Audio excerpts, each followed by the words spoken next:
So can we start? Good morning everyone. So we started with which chapter? Yes, photosynthesis. So to define photosynthesis first, what is it? Formation of organic molecule or food by using sunlight is photosynthesis. So how many steps are there in photosynthesis? Icha? Sit straight first of all. You are sitting in a classroom. Bolo. Light reaction and dark reaction, right? Light reaction, why do plants do light reactions? For the formation of energy. And dark reaction? Formation of food, right? What is the requirement for light reaction? काय requirement is sunlight and water, very good. And what is the requirement for dark reaction? CO2 and energy, which is we gain from the light reaction. So yesterday we have seen light reaction, two steps of light reactions. Kutla non-cyclic and cyclic photophosphorylation, right? What do you mean by non-cyclic photophosphorylation? And electrons, it doesn't come back, right? So we have to generate it every time. And cyclic मध्ये काय होता, electrons comes back. Second difference, what is the location of non-cyclic? Thylakoid membrane. What is the location for cyclic? Stroma. Then third is what? How many ATPs are produced in non-cyclic? 1 ATP, 1 NADH2. And in cyclic, 2 ATPs are produced, right? In non-cyclic, PS1 and PS2 both are involved, while in cyclic only PS1 is involved, right? Non-cyclic मध्ये काय होतं, photolysis किंवा splitting of water takes place, right? आणि oxygen evolve होतो. इकडे splitting of water होतं का? नाही. Oxygen evolve होतो का? No, right? So these are the differences between non-cyclic and cyclic photophosphorylation, right? And it is about which reaction? Light reaction. So today we are going to talk about which reaction? Dark reaction. So close your notebook, sit straight. Dark reaction is also called as C3 cycle. It is also called as Kelvin cycle. त्यालाच काय म्हणतात? Kelvin cycle पण म्हणतात, right? Dark reaction, C3 cycle किंवा Kelvin cycle. Okay? आता हे जी reaction आहे, दोन टाईपचे प्लांट्स असतात, C3 आणि C4 प्लांट, राईट? याला C3 सायकल का म्हणतात? एक तर याला डार्क रिॲक्शन का म्हणतात? Why it is called as dark reaction because it is light independent reaction. कशी आहे ती? लाईट इंडिपेंडंट रिॲक्शन आहे, म्हणून तिला डार्क रिॲक्शन म्हणतात. C3 सायकल का म्हणतात? Because first stable compound is of how many carbon? 3 carbon. पहिला स्टेबल जो कंपाऊंड आहे तो 3 कार्बनचा, म्हणून त्याला C3 सायकल म्हणतात. त्याला केल्विन सायकल का म्हणतात? बिकॉज डिस्कवरी कोणी केली होती? केल्विनने केली होती, म्हणून त्याला केल्विन सायकल म्हणतात, राईट? आता ह्या रिॲक्शनची रिक्वायरमेंट काय? What plants are going to require for this? Yes, generally काय? CO2 and energy. काय लागतं? CO2 and energy. आणि भेटतं का आपल्याला प्रोडक्ट? काय भेटतं याच्यामधनं? Yes, what we get? Glucose. काय मिळतं? ग्लुकोज मिळतं, राईट? ग्लुकोज और sometimes they have written it as a starch also, कारण की ग्लुकोजचाच पॉलिमर म्हणजे काय? स्टार्च आहे, राईट? आता ही रिॲक्शन करायसाठी whatever this is going to happen, कुठलं लोकेशन आहे? कुठे होते ही reaction? Very good. It takes place in what? Stroma. क्लोरोप्लास्टच्या स्ट्रोमामध्ये. What is stroma? It is the fluid of chloroplast. क्लोरोप्लास्टचं जे पण फ्लुइड आहे त्याला काय बोलतो आपण? स्ट्रोमा म्हणतो. त्या स्ट्रोमामध्ये ही रिॲक्शन होते, राईट? आठवते डायग्राम क्लोरोप्लास्टची? Double membrane, thylakoid, stroma lamellae मधलं जे फ्लुइड आहे ते काय असतं? स्ट्रोमा असतं. मनस्वी पुढे बसायला पटकन. ओके, आता डार्क रिॲक्शन मध्ये काय की there are different steps in the dark reaction. इथे आपण ग्लुकोज बनवणार आहे. We are going to form glucose. But before that I will say की हे जे होतं हे क्लोरोप्लास्टमध्ये होतं. कोणत्या सेलचा? मिझोफिल सेलचा. कुठला सेल्स? मिझोफिल cells, right? आता C4 प्लांट काय असतात? काही काही शुगर केन आहे, त्याच्यानंतर सॉर्गम आहे, मेज आहे, हे असे प्लांट्स असतात ज्यांच्यामध्ये C4 सायकल होते. आता C3 आणि C4 मध्ये काय डिफरन्स आहे? C3 सायकल मिझोफिल सेलमध्ये होते, ज्यांच्याकडे फक्त मिझोफिल सेल आहे त्यांच्यामध्ये C3 सायकल होते. आणि तिला C3 का म्हणतात? बिकॉज ही सायकल चालू असताना पहिला स्टेबल कंपाऊंड 3 कार्बनचा बनतो, राईट? आणि C4 सायकल काय आहे? जसं सॉर्गम आहे, शुगर केन आहे, आता तुम्हाला सांगितलं मी, मेज आहे, यांच्यामध्ये काय होतं की जी मिझोफिल सेल्स आहे ना, तोच mesophyll cells are surrounded by bundle sheath cell. म्हणून एक रिॲक्शन म्हणजे यांना डायरेक्ट मिझोफिलमध्ये ते CO2 फिक्सेशन होत नाही. यालाच आपण काय बोलू शकतो? It is also called as CO2 fixation. याच प्रोसेसला काय म्हणतात? CO2 फिक्सेशन पण म्हणतात, राईट? आणि दिस इज द फेज. ही फोटोसिंथेसिसची बायोसिंथेटिक फेज आहे. कुठली फेज आहे? Biosynthetic phase of photosynthesis, right? Biosynthetic phase का म्हणतात? बिकॉज आपण लाईट रिॲक्शनमध्ये एनर्जी प्रोड्यूस केली. इथे ग्लुकोज प्रोड्यूस करतं, म्हणून त्याला काय म्हणतात, बायोमॉलिक्यूल बनवतं ना, म्हणून बायोसिंथेटिक फेज म्हणतात फोटोसिंथेसिस, राईट. मग आता याच्यामध्ये काय की ज्यांच्यामध्ये बंडल शीथ सेल्स आहेत त्यांची ॲनाटॉमी डिफरंट आहे. ॲनाटॉमी म्हणजे स्ट्रक्चर डिफरंट आहे ना, काहींकडे फक्त मिझोफिल सेल आणि त्यांच्याकडे कुठले, अटेन्शन एव्हरीवन, त्यांच्याकडे कुठल्या सेल्स आहेत, बंडल शीथ पण आणि मिझोफिल पण आहे. मग त्यांचं पहिलं जे स्टेबल प्रोडक्ट आहे ते 4 कार्बनचं असतं. किती कार्बनचं असतं, 4. पुढे जाऊन त्या C3 सायकल करतातच करतात. समजते, आपल्याला आपल्या घरी जायचं आहे, एक रस्ता बंद आहे, आपण काय करणार, घरी जाणार नाही, मग दुसऱ्या रस्त्याने जाणार, पण शेवटी बिल्डिंगमधनं मधला जो रस्ता आहे तो शेवटी तोच असेल ना ॲट दी एंड. मग सेम थिंग C3 प्लांट्समध्ये काय मिझोफिल सेल आहे, C3 सायकल होते. C4 प्लांट्समध्ये बंडल शीथ सेल पण आहे, त्यामुळे ॲनाटॉमी डिफरंट असल्यामुळे CO2 एंटर थोड्या वेगळ्या वेनी करतो, पण शेवटी तो पण परत कुठली सायकल करेल, C3. म्हणजे प्रत्येक प्लांट ऑफ द अर्थ कुठली सायकल करतो, C3 करतोच करतो. असं नाही की C4 वाले C3 करत नाही, पुढे जाऊन त्यांचा पण CO2 C3 मध्ये सेंटर करतो, पण स्टार्टिंगला थोडं वे डिफरंट आहे. ओके. मग आता हे C3 चे प्लांट्स आहेत किंवा डार्क रिॲक्शन आहे, याच्यामध्ये 3 स्टेप्स आहेत. There are 3 steps of this dark reaction. 3 नाही 4 यू कॅन से. पहिली जी आहे ती कुठली आहे, कार्बॉक्सिलेशन. कोणती आहे, carboxylation. Second step is called as reduction. Second कुठली आहे, रिडक्शन. रिडक्शन नंतर सायमल्टेनियसली 2 स्टेप चालतात. एक जी स्टेप असते that is called as glycolytic reversal. Glycolytic reversal त्यालाच आपण काय बोलतो, it is also called as reverse glycolysis. त्यालाच काय म्हणतात, रिव्हर्स ग्लायकॉलिसिस, राईट. आणि जी 4th स्टेप आहे that is called as regeneration of RUBP. ती कुठली आहे, regeneration of RUBP, right, RUBP. How many steps are there, लक्षात नाही किती स्टेप्स आहेत, everyone 4 steps are there, right. पहिली स्टेप कुठली आहे, कार्बॉक्सिलेशन. काय असतं कार्बॉक्सिलेशन, बरं डिकार्बॉक्सिलेशन काय असतं, रिमूव्हल ऑफ CO2. मग कार्बॉक्सिलेशन काय असेल, ॲडिशन ऑफ CO2, राईट. मग CO2 आपण ॲड करणार आहे, addition of CO2, right. CO2 ज्याच्यामध्ये ॲड करणार आहे ना तो प्रोडक्ट, तो कंपाऊंड हा आहे RUBP, जिथनं सायकल स्टार्ट होते. आपल्याला आठवतं ते पायरुवेटमध्ये आपण ते कोय टाकायचं, ते ॲसिटाईल कोय बनायचं, राईट. मग तसंच RUBP असतं ऑलरेडी, रायब्युलोज बिसफॉस्फेट. काय नाव आहे याचं, RUBPचं, इट इज रायब्युलोज बिस म्हणजे 2, बिसफॉस्फेट. रायब्युलो एक शुगर आहे, त्याच्यामध्ये 2 फॉस्फेट आहे, सो रायब्युलोज बिसफॉस्फेट. याच्यामध्ये आपण ॲड करतो, मग addition of CO2 into what, ribulose bisphosphate. कोण करतं हे add, this thing is added by the most abundant enzyme in the whole biosphere. कुठला येतं, very good, it is what, rubisco. काय ते, rubisco. Rubisco is what, ribulose bisphosphate, carboxylase, oxygenase. जेव्हा CO2 present आहे तो CO2 ला add करतो तेव्हा तो कार्बॉक्सिलेज म्हणून काम करतो. जेव्हा ऑक्सिजन प्रेझेंट आहे तो ऑक्सिजन ॲड करतो, मग तो ऑक्सिजनेज म्हणून काम करतो, राईट. मग ही जी पहिली स्टेप आहे, RUBP मध्ये कोणाला ॲड केलं आपण, आकाश, कोणाला ॲड केलं, CO2 ला, राईट. आणि मग कोणत्या एन्झाईम थ्रू ॲड केलं आपण, येस. आता जेव्हा आपण ॲड करतो ना तेव्हा RUBP 5 कार्बनचा आहे, ठीक आहे. CO2 1 कार्बन, किती कार्बन आहे, 6 कार्बन. आपण काय बोलतो, कुठली सायकल बोलतो आपण, C6 आहे का, C3 आहे का. हा 6 कार्बनचा जो कंपाऊंड आहे तो बनतो पहिल्यांदा तो बनतो, पण तो अनस्टेबल आहे. कसा आहे, अनस्टेबल. तो बनला तुटतो आणि मग इच्छा तुटणार कसा, 6 कार्बनचा आहे, 2 मॉलिक्यूल म्हणजे किती कार्बनचे असतील, 3 कार्बन. आणि जर 3 कार्बनचे बनला तो मॉलिक्यूल आहे फॉस्फोग्लिसरिक ॲसिड. काय ते, फॉस्फोग्लिसरिक ॲसिड. आणि ॲसिडचे ॲल्डिहाइडवर जेव्हा कन्व्हर्जन करणार आहे आपण, राईट. ॲसिड ॲल्डिहाइडमध्ये कधी कन्वर्ट होतो, काय ॲड केल्यावर, हायड्रोजनचं ॲड केल्यावर. काय ॲड केल्यावर, हायड्रोजन. मग मला सांगा, addition of hydrogen is oxidation और रिडक्शन, रिडक्शन. काय असेल, रिडक्शन. मग रिडक्शन प्रोसेसमध्ये काय आहे की याच्या थ्रू जे आपल्याला ॲसिड मिळणार आहे PGA, राईट, ॲसिड. PGA काय, फॉस्फोग्लिसरिक ॲसिड, त्याला आपण PGAL मध्ये कन्वर्ट करणार आहे. What is PGAL, aldehyde. कशामध्ये, ॲल्डिहाइड. बाय ॲडिंग व्हॉट, काय ॲड करून, हायड्रोजन. काय ॲड केलं, हायड्रोजन, म्हणून त्याला रिडक्शन म्हणतात की acid is converted into aldehyde, right. मग इथे हायड्रोजन कोण देणार, या प्रोसेसमध्ये 2 हायड्रोजन लागतात, इट रिक्वायर्स 2 हायड्रोजन आणि 2 ATP पण लागतात. मला सांगा पण हायड्रोजन देणारा सोर्स कोण आहे,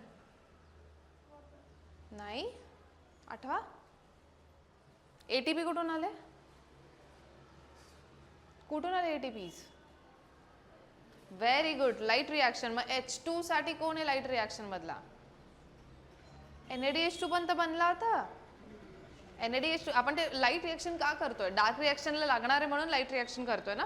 डार्क त्यांनी स्टार्टिंगला NCERT मध्ये स्टार्टिंगच्या पॅराग्राफमध्ये म्हटलंय की dark reaction is called as light independent reaction but ultimately it depends on light reaction only. मला सांगा लाईट रिएक्शन झालीच नाही तर डार्क रिएक्शन होणार आहे का? म्हटलं इनडिरेक्टली लाईट रिएक्शन पण कोणावर डिपेंड, डार्क रिएक्शन पण कोणावर डिपेंड आहे? लाईटवरच डिपेंड आहे इनडिरेक्टली, राईट. मग आता इथे कळलं तुम्हाला ॲसिडचे अल्डिहाइडमध्ये कन्व्हर्जन झालं. जेव्हा acid is converted into aldehyde it will require 2 hydrogens आणि 2 ATPs. ओके.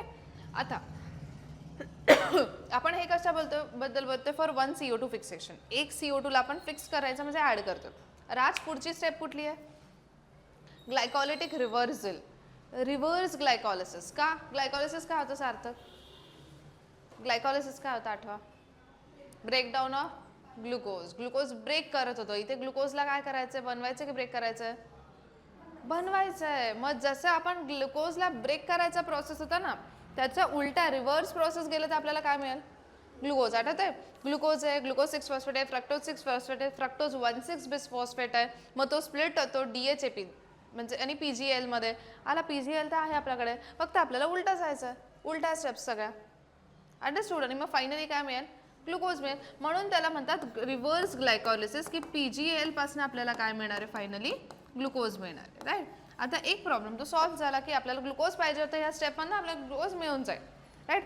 पण PGLचे जेवढे पण मॉलिक्युल्स बनलेत त्याच्यामधले काही मॉलिक्यूल फक्त हे बनवायला जातात. ह्या स्टेप सायमल्टेनियसली जातात आणि अर्धे मॉलिक्यूल काय बनवायला जातात?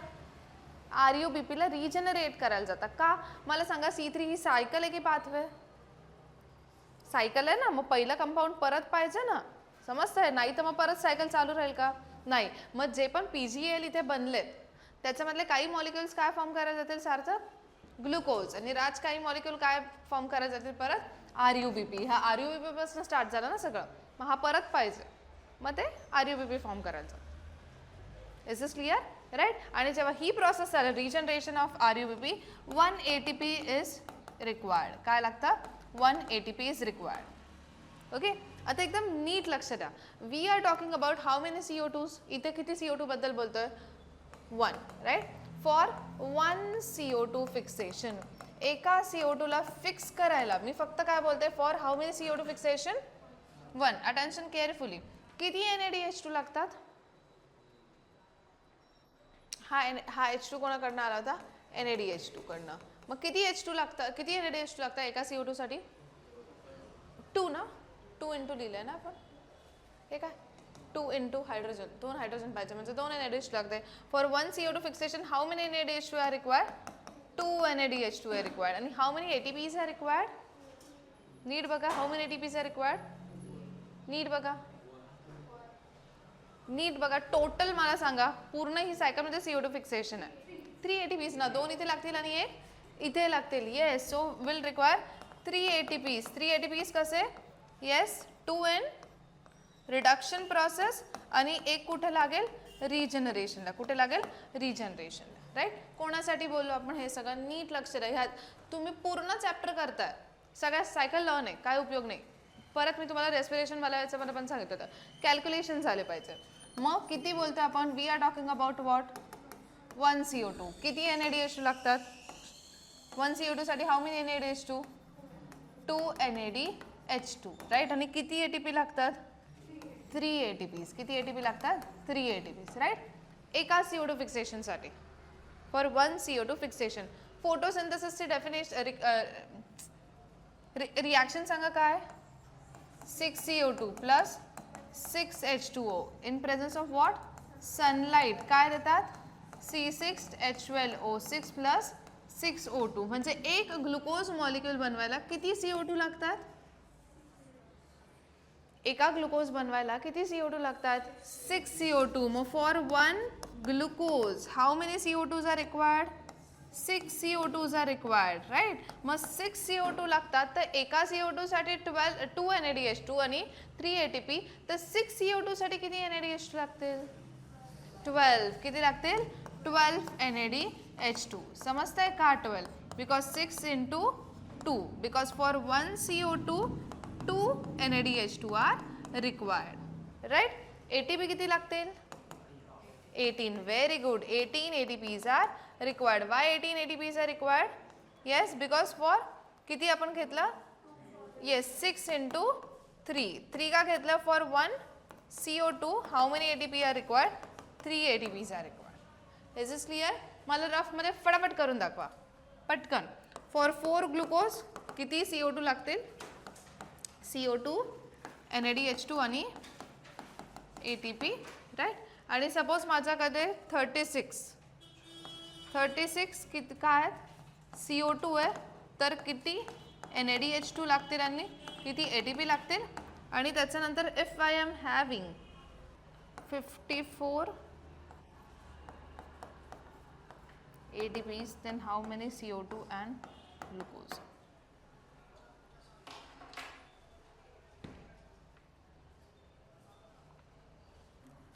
आलं?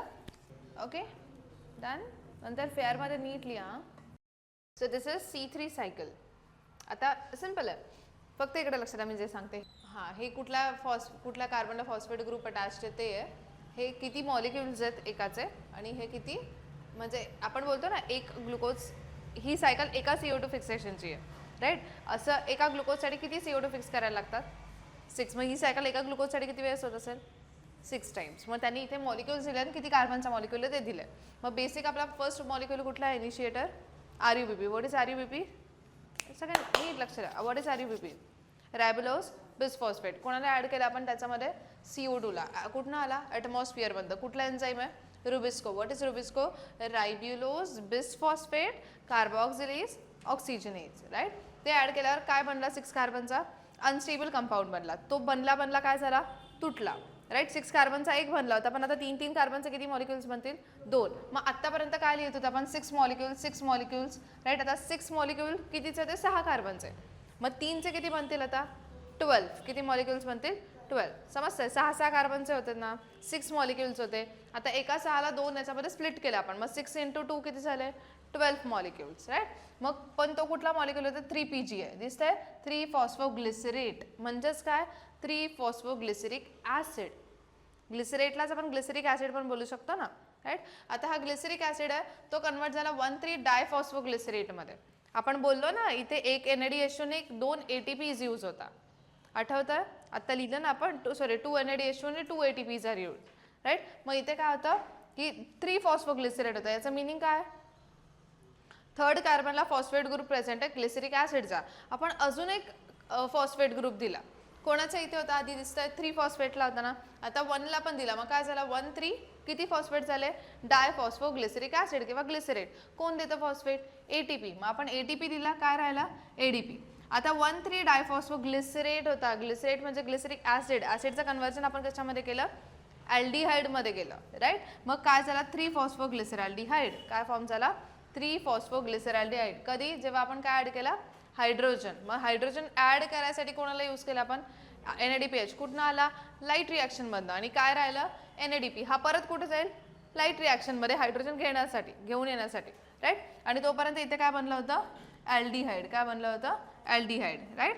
याचं कन्वर्जन DHAP मध्ये झालं. कशामध्ये झालं? DHAP. आठवतंय? हा PGALचं ना 3 फॉस्फोग्लिसरॅल्डिहाइड. मग खाली DHAP म्हणजे काय? डायहायड्रोक्सी ॲसिटोन फॉस्फेट. आणि बाकी सगळे आपला उलटा रिॲक्शन ते उलटं लिहायचं. Glucose 6 phosphate, fructose 6 phosphate, fructose 1,6 bisphosphate आणि ते 2 जो मॉलिक्युल्स होते ते DHAP आणि PGAL. समजतंय? झालं रिव्हर्स ग्लायकॉलिसिस. शेवटी काय मिळालं? ग्लुकोज. काय फॉर्म झाला? ग्लुकोज मिळाला राईट. आता ग्लुकोज मिळाला त्याच्यानंतर आपण म्हटलं ना किती मॉलिक्युल्स होते आतापर्यंत आपल्याकडे? 12 होते ना, 6 होते आणि मग आपण 6 वाल्याला 3 मध्ये कन्वर्ट केलं. मग किती झाले? 12. आता 12 मॉलिक्युल्स मधले 10 मॉलिक्युल रिजनरेट करायला जातील RUBPला आणि 2 molecules are going to form the glucose. मी काय म्हटलं आपल्याकडे 12 असतील ना, ह्या सोबत स्टेप चालतात. 10 कुठे जातील? रिजनरेट करायला. 2 काय करतील? राज ग्लुकोज फॉर्म करतील. कसा? आता बस शुगर्स चेंज होतील. हे ॲल्डिहाइड होता राईट. मग त्याच्यानंतर काय राहिलं? झायल्युलोज 5 फॉस्फेट. काय लक्षात ठेवायचं? झायल्युलोज 5 फॉस्फेट. एरिथ्रो RR येतं ना, 4 लक्षात ठेवा. मग एरिथ्रोज किती फॉस्फेट? 4. फक्त शुगर्स चेंज होत आहे. हे काय होतं? झायल्युलोज 5 फॉस्फेटचा मिनिंग काय? फॉस्फेट ग्रुप किती कोणत्या कार्बनवर आहे? 5 कार्बन आहे राईट. त्याच्यानंतर एरिथ्रोज 4 फॉस्फेट म्हणजे कुठल्या कार्बनला आहे? 4th carbon. त्याच्यानंतर सेडो हेप्टिलोज. हेप्टावरनंच कळत आहे. S वरनं 7 किंवा हेप्टावरनं 7 लक्षात ठेवा. कुठल्या कार्बनला आहे? 7th कार्बनला. So sedoheptulose 7 phosphate right. आणि त्याच्यानंतर ही 5 कार्बनची शुगर आहे बिकॉज 5 फॉस्फेट लिहिलं ना. 4 कार्बनची शुगर आहे, राईट. आपण बायोमॉलिक्यूलमध्ये बघितलं मोनोसॅकराइड 3 कार्बनची असेल तर ट्रायोज, 4 कार्बनची असेल तर काय, येस टेट्रोज, 5 ची असेल तर पेंटोज, 7 ची असेल तर हेप्टोज, राईट. म्हणून ही सेडोहेप्टेज 7 फॉस्फेट, राईट. त्याच्यानंतर राइबोज 5 फॉस्फेट. कुठली शुगर आली आता, राइबोज शुगर आली. कुठे ऐकली राइबोज शुगर तुम्ही, व्हेरी गुड, DNA RNA डिऑक्सिराइबोज किंवा राइबोज. आणि 5th कार्बनला फॉस्फेट प्रेझेंट आहे, राईट. म्हणजे एकच फॉस्फेट आहे. मग आपण त्याला लिहिलं RUMP. काय लिहिलं, RUMP म्हणजे राइबोलोज मोनोफॉस्फेट. पण आपल्याला रिजनरेट करायला स्टार्ट कोणता पाहिजे, राइबोलोज बायफॉस्फेट पाहिजे. पण आपल्याकडे एकच आहे, मग एक फॉस्फेट लागेल. कोण देतं एक फॉस्फेट, ATP. फॉस्फेट कोण देतं, ATP. मग ATP ने फॉस्फेट दिला. आपण म्हटलं ना रिजनरेशनचा इथे एक ATP यूज होतो, राईट. रिजनरेशनचा एक ATP यूज होतो ना. मग इथे काय 1 ATP इज यूज्ड. आणि इथे 2 कसे होतात, 3 कार्बनचे किती मॉलिक्युल्स आहे, 12 मॉलिक्युल्स आहे. मग 6 साठी आहे आणि असे 12 मॉलिक्युल्ससाठी किती ATPs यूज होतील, 2. तुम्ही इकडे नाही, हे NCERT मध्ये तर हे दिलेलं पण नाही. कॅल्क्युलेशन कळलं, जे एका CO2 फिक्स करायला 2 NADH2 आणि 3 ATP लागतात, त्याच्यामध्ये 2 NADH2 आणि 2 ATP हे रिडक्शन प्रोसेसमध्ये लागतात स्टेपमध्ये, आणि 1 ATP रिजनरेशनमध्ये लागतात. Is this clear, right. चला attention, sit straight everyone. Raj झोप काढून यायचं नीट. ओके. RUBP होता, त्याच्यामध्ये काय ॲड केलं आपण, पटकन आन्सर करायचं फटाफट. CO2 ॲड केला. या स्टेपला काय बोलतो आपण, कार्बॉक्सिलेशन. कुठल्या एन्झाईमच्या प्रेझेन्समध्ये, rubisco. What is rubisco, ribulose bisphosphate carboxylase oxygenase. काय बनला, किती कार्बनचा मॉलिक्यूल बनला, 6 कार्बनचा. स्टेबल की अनस्टेबल, अनस्टेबल. बनल्या काय झाला, तो ब्रेक झाला. किती कार्बनमध्ये, 3 कार्बनचा 2 मॉलिक्यूलमध्ये. कोणाचे होते ते मॉलिक्युल्स, PGA चे. What is PGA, phosphoglyceric acid किंवा फॉस्फोग्लिसरेट, राईट. त्याच्यामध्ये आपण अजून एक फॉस्फेट टाकला. आधी फक्त 3rd फॉस्फेट होतं, आता काय झाला 1,3 डायफॉस्फोग्लिसरेट, राईट. आता ॲसिडचं कन्व्हर्जन करायचं आपल्याला अल्डिहाइडमध्ये. So acid always converts into aldehyde by using 2 hydrogens. मग we are going to add the hydrogen. कोण देईल ते हायड्रोजन, NADPH. कुठनं आला, लाईट रिॲक्शनमधनं आला. आणि जे 1,3 डायफॉस्फोग्लिसरेट होतात ते 3 फॉस्फोग्लिसरॅल्डिहाइडमध्ये कन्वर्ट झाला, राईट. याच्या 12 मॉलिक्युल्समधले 10 molecules goes for the regeneration of RUBP, while the 2 molecules goes for the formation of glucose, right. And you have to write down the reverse glycolysis rem. PGL चं conversion झालं DHAP मध्ये. DHAP नंतर fructose 1,6 bisphosphate, त्याच्यानंतर fructose 6 phosphate, glucose 6 phosphate आणि ultimately glucose. आणि हे काय लक्षात ठेवायचं, झायलिलोज 5 फॉस्फेट, त्याच्यानंतर एरिथ्रोज 4 फॉस्फेट, सेडोहेप्टिलोज XESR असं लक्षात ठेवायचं, राईट. मग xylulose 5 phosphate, right, erythrose 4 phosphate, sedoheptulose 7 phosphate, ribose 5 phosphate. मग एकच फॉस्फेट आहे म्हणून काय लिहिलं आपण, RUMP, राइबोलोज मोनोफॉस्फेट. मग अजून एक ATP आला, त्याने फॉस्फेट दिला, मग काय झालं, राइबोलोज बिसफॉस्फेट किंवा डायफॉस्फेट किंवा बायोफॉस्फेट. आला परत RUBP. and this process will goes on for 1 glucose. How many times this cycle will take place, 6 times. How many times, 6 times this cycle is going to take place. किती वेळेस होणार आहे, 6 वेळेस होणार. ओके. आणि कन्फ्युजन टिल दिस. मग ही वाली इथपर्यंत कार्बॉक्सिलेशन, इथून ॲसिडचं अल्डिहाइड वाली कुठली, रिडक्शन, आणि त्याच्यानंतर हे ग्लायकॉलिटिक रिव्हर्सल किंवा रिव्हर्स ग्लायकॉलिसिस किंवा सिंथेसिस फेज पण म्हणतात त्याला, राईट. आणि ही 4th स्टेप कुठली, मग रिजनरेशन ऑफ RUBP. ओके, पक्का. चला मग सांगा मला, RUBP होता, काय ॲड केलं, in presence of what, yes, in presence of Rubisco. त्याच, अच्छा तुम्ही मला सांगा, आपण रफमध्ये लिहित जाऊ. हां बोलो, स्टार्ट कुठनं होते, RUBP, राइबोलोज बिसफॉस्फेट, राईट. त्याच्यामध्ये काय ॲड केला, CO2. कोणी केलं add, Rubisco, ribulose bisphosphate carboxylase oxygenase. काय बनला, अनस्टेबल कंपाऊंड. काय बनला, अनस्टेबल कंपाऊंड. त्याच्यानंतर काय बनले, 2 मॉलिक्युलचा फॉस्फोग्लिसरिक ॲसिड, ठीक आहे. एक ATPला यूज केलं, राईट, आणि ADP राहिला. मग 3 फॉस्फोग्लिसरिक ॲसिड होतं. आता फर्स्ट कार्बनला आपण ॲड केला, मग काय झालं, 1,3 डायफॉस्फोग्लिसरिक ॲसिड, राईट. याच्यामध्ये आपण ॲल्डिहाइडचं ॲसिडचं कन्वर्जन करणार आहे ॲल्डिहाइडमध्ये. मग काय ॲड दिला आपण, व्हेरी गुड, NADPH. काय राहिला, NADP, राईट. आणि ह्याचं काय बनला, 3-PGAL. What is PGAL, phosphoglyceraldehyde, right. त्याचं कन्वर्जन कशामध्ये झालं, THAP, डिहायड्रॉक्सी ॲसिटोन फॉस्फेट. उलटा सांगा काय होतं? येस, ग्लुकोज, राईट, हेच पाहिजे होतं. त्याच्यानंतर फक्त ॲरो उलटे येतील खालच्या साईडला. नंतर ग्लुकोज 6 फॉस्फेट, त्याच्यानंतर फ्रक्टोज 6 फॉस्फेट, त्याच्यानंतर फ्रक्टोज 1,6 बाय फॉस्फेट, राईट. हे झालं ग्लुकोज मधलं. आपण ते ॲरोज उलटे दाखवा, आपण फक्त ल नसं केलं. त्याच्यानंतर इकडे काय काय लक्षात ठेवलं तर XESR, राईट. हे काय होतं?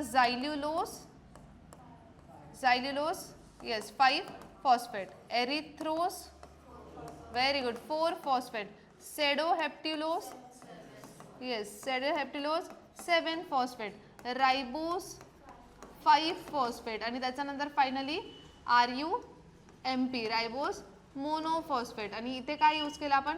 ATPचा एक दिला, काय राहिला? ADP आणि परत काय फॉर्म झाला? राइबोलोज बिसफॉस्फेट. That's it. एवढंच आहे ते मॉलिक्युल्स कार्बनचं. तुम्हाला कळेल हळूहळू. इथपर्यंत समजलं? पक्का?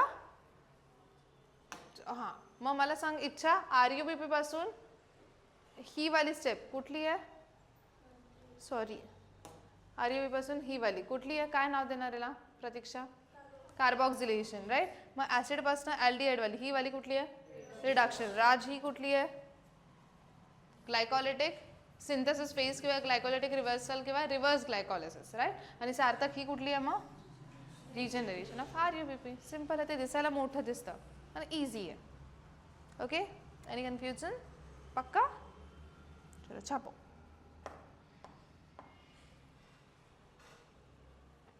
कॅल्क्युलेशन्स कळलं?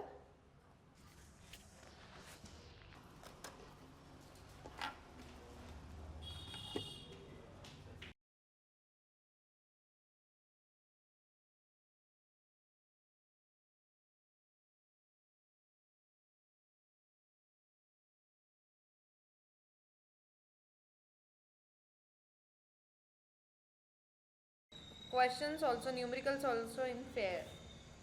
Right, if 4 glucose are there, then how many CO2, NADH2 and ATPs are required? Second question, for 36 CO2s, how many NADH2 and ATPs are required? Third question is, if we have 54 ATPs, then how many glucose molecules we can produce and how many CO2 required? असे questions form करून त्याचे answers लिहा. Answers तुम्ही काढले already. Questions form करा आणि मग खाली सॉल्व करा. हे आत्ता आठवतं आहे, हे नंतर पण आठवलं पाहिजे 6 महिन्याने, राईट. म्हणून स्टेप वाईज लिहा, डायरेक्ट आन्सर नका लिहू.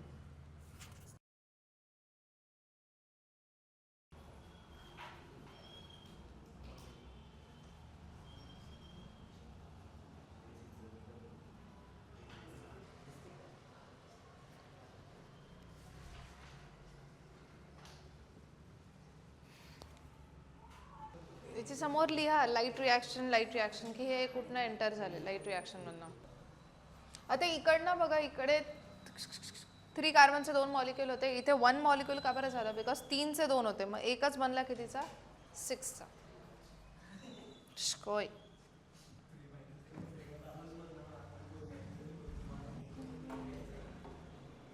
Mention here. हे कुठनं आलं? From light reaction. हे पण कुठनं आलं? फ्रॉम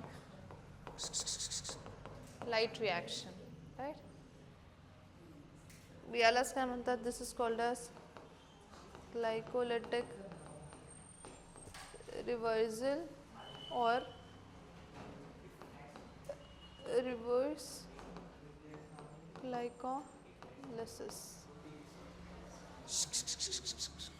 काय झालं?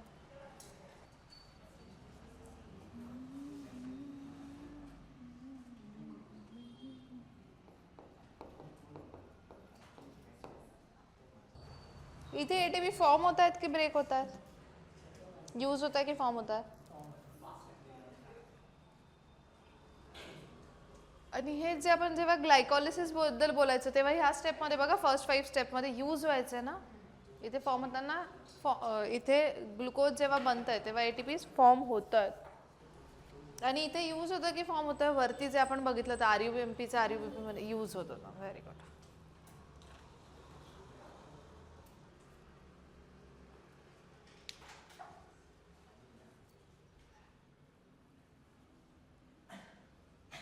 नंतर एक सेंटेन्स पण लिहा.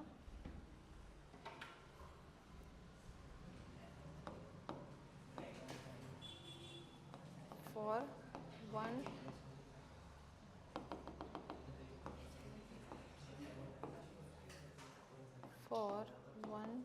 glucose molecule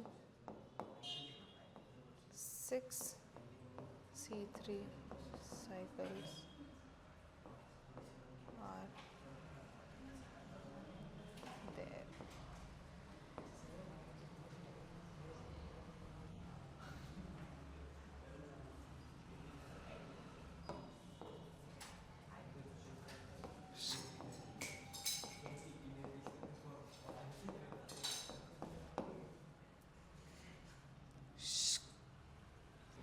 नेक्स्ट वीक मला सॉल्व करून दाखवायचं. सॉल्व नाही इथे सॉल्व म्हणजे ड्रॉ करून दाखवायचं आणि त्याच्यावरचं ते न्यूमरिकल पण सॉल्व करायचं.